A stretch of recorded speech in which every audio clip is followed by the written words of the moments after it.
For years, GoPro slowly became one of those companies people still respected, but stopped getting genuinely excited about. The cameras were fine, the image quality improved, stabilization improved. But emotionally, something changed. DJI started dominating creator workflows, Insta360 became the experimental company pushing new ideas, and GoPro slowly started feeling predictable. Incremental upgrades, overheating complaints, weak low light, the same rectangular action camera every year, and honestly, a lot of creators quietly moved on. But over the past few days, something very unusual happened online. People suddenly started caring about GoPro again, and not in a normal new camera launch kind of way either. The reaction around the new Mission 1 series feels emotional. If you actually spend time reading the comments under GoPro's official footage video, people are saying things like, "GoPro is back. This gave me chills. This feels like old GoPro. This is a new era." And honestly, I think that emotional reaction itself is the biggest story here. Because this launch is not just about specs, it's about identity. For the first time in years, it feels like GoPro stopped trying to win the traditional action camera war, and that may have completely changed the future of the company. Because if you really look at what they announced, this honestly doesn't feel like a normal GoPro anymore. Interchangeable M4.3 lenses, open gate recording, timecode sync, 32-bit float audio, professional media mods, wireless microphone ecosystem, 8K recording, cinema workflows. This feels less like another action camera and more like, what if GoPro built a tiny, rugged creator cinema system? That's a completely different direction. And honestly, I think that's exactly why people reacted so strongly to this launch, because creators are tired of incremental upgrades. For years, most action camera launches started feeling extremely predictable. Slightly better battery, slightly better stabilization, slightly better low light. But emotionally, nothing felt ambitious anymore. This feels ambitious, and whether the Mission 1 succeeds or fails long term, creators instantly recognize that ambition. Because let's be honest, hearing GoPro and interchangeable lenses in the same sentence feels kind of insane. The moment you add M4.3 lens support, external monitoring, GP-Log2, open gate recording, and professional audio workflows into this tiny rugged body, people stop comparing it to normal action cameras. Now suddenly creators are thinking about documentary work, travel filmmaking, commercial content, POV cinematography, even compact cinema rigs. That's a massive psychological shift for the brand. And honestly, I think GoPro realized they had no choice. Because competing directly against DJI and Insta360 on traditional action camera terms was becoming increasingly difficult. DJI became extremely strong with stabilization and ecosystem polish. Insta360 became aggressive with innovation and modular experimentation. So instead of trying to beat them directly, GoPro changed the battlefield entirely. That's the real strategy here. This launch is not Hero 15, this is GoPro reimagined. And honestly, one of the smartest things GoPro did was not even the hardware itself, it was the positioning. Because GoPro finally remembered what made people fall in love with the brand in the first place. It was never just specs, it was emotion, freedom, adventure, movement, creativity.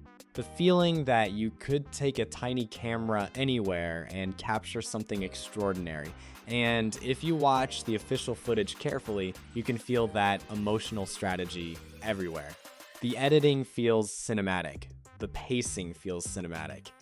Some of the shots honestly don't even look like what people traditionally expect from a GoPro anymore. And judging by the comments, people noticed immediately. Some creators were literally saying, if you told me this was shot on a cinema camera, I would believe you. That's huge. Because for years, GoPro cameras were viewed as secondary cameras, B-cams, helmet cams, POV tools. Now, suddenly people are discussing cinematic workflows, professional productions, commercial use, creator ecosystems. That's a massive repositioning. And honestly, I think another reason this launch landed so strongly is because creators today are searching for inspiration more than specifications. most cameras are already very good now. The average viewer watching on a phone cannot tell tiny differences between modern cameras anymore. So companies are increasingly competing on emotion and imagination instead. What creators respond to now is, what can this camera make me create? And GoPro clearly understood that. This wasn't just a spec sheet launch, it was a vision launch. That's why people reacted emotionally instead of analytically. But now we also need to stay realistic for a second, because ambitious first-generation products always come with risk. A lot of risk. And I think experienced creators already understand this instinctively. Questions immediately start appearing. How reliable is the overheating management really? Can the battery claims hold up in real-world use? How stable is the software? How polished is the ecosystem? How refined is the autofocus and image processing? Because historically, GoPro has not exactly been known for flawless thermal performance. And now they're suddenly talking about 8K 60, high bitrate recording, extreme frame rates, long run times, professional workflows, all inside a tiny, rugged body. That is a lot to promise. And honestly, I think this is where the next phase becomes critical for GoPro. Because right now, they've already won the emotional launch. People are excited again. People are inspired again. People are curious again. But now comes the difficult part, actually delivering consistently in the real world. Because if these cameras genuinely perform the way GoPro claims they do, this could become one of the most important creator camera launches in years. Not because it kills DJI, not because it destroys Insta360, but because it creates a completely new category between action cameras, mirrorless cameras, and creator cinema systems.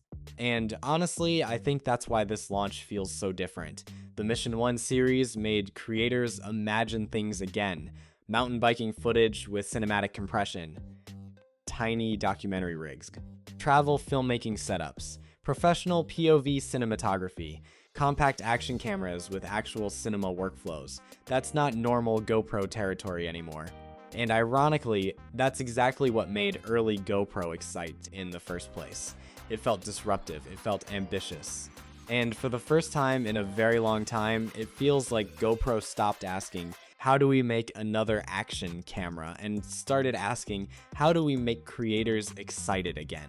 That's a much smarter question. Now, whether the Mission 1 series fully lives up to the hype is still an open question. And honestly, I think people should remain cautiously optimistic rather than blindly hyped. But at the same time, I genuinely think this launch represents something much bigger than just another camera release. It feels like GoPro realized they could not out DJI, and they could not out Insta360. So instead, they decided to become GoPro again. Not the safe version, not the incremental version, the ambitious version.